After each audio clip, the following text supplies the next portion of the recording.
Hello दोस्तों, क्या कोई अंतर्राष्ट्रीय संस्था भारत जैसे बड़े और प्रभावशाली देश के फैसले को प्रभावित कर सकती है? क्या सीमा सुरक्षा से जुड़े मुद्दे केवल दो शब्दों के बीच का मामला रहते हैं या फिर वे वैश्विक चर्चा का विषय भी बन जाते हैं? और सबसे महत्वपूर्ण सवाल, ऐसे समय में भारत की रणनीति क्या होती है? इन्हीं सवालों के जवाब तलाशने के लिए आज हम भारत और बांग्लादेश सीमा पर चल रहे फेंसिंग और उससे बड़े कूटनीतिक घटनाक्रम को समझेंगे। दोस्तों, भारत और बांग्लादेश के बीच लगभग 4000 किलोमीटर लंबी सीमा है। इस सीमा पर कई स्थानों पर फेंसिंग का काम वर्षों से चल रहा है। भारत का कहना है कि यह कदम अवैध घुसपैठ, तस्करी और सीमा पर अपराधों को रोकने के लिए जरूरी है। वहीं कुछ क्षेत्रों में इस मुद्दे को लेकर दोनों देशों के बीच अलग अलग दृष्टिकोण भी देखने को मिलते हैं। हाल के महीनों में सीमा से जुड़ी घटनाओं और बयानों ने इस विषय को अंतर्राष्ट्रीय स्तर पर चर्चा का केंद्र बना दिया है। कई वैश्विक संस्थाएं और मानवाधिकार संगठन सीमा प्रबंधन के मानवीय पहलुओं पर अपनी राय रखते हैं, जबकि भारत अपनी सुरक्षा आवश्यकता पर जोर देता है। यही से शुरू होते हैं कूटनीति की असली परीक्षा। नई दिल्ली का रुख साफ है कि सीमा सुरक्षा किसी भी संप्रभु राष्ट्र का अधिकार है।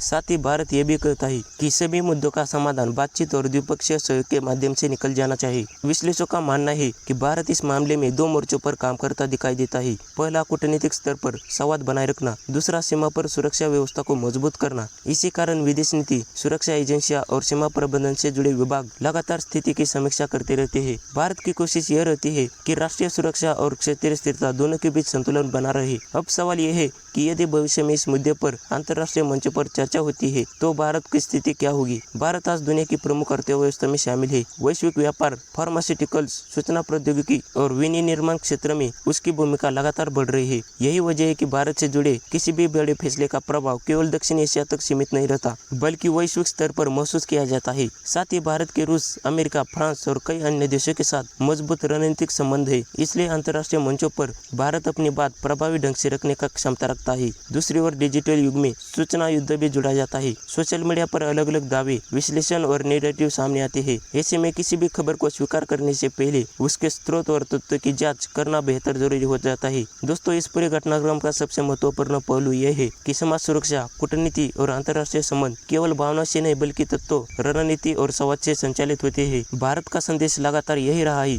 कि राष्ट्रीय सुरक्षा सर्वोच्च प्राथमिकता है, लेकिन साथ ही क्षेत्रीय शांति और सहयोग भी उतना ही महत्वपूर्ण है। अब सबसे बड़ा सवाल यह है कि आने वाले वर्षों में सीमा सुरक्षा और कूटनीति के बीच संतुलन बनाना दुनिया के सभी देशों के लिए सबसे बड़ी चुनौती बनने वाली है। अपनी राय कमेंट में जरूर बताएं। अगर वीडियो पसंद आए तो लाइक करें, चैनल को सब्सक्राइब जरूर करें। मिलते हैं अगली वाली वीडियो में, तब तक के लिए जय हिंद।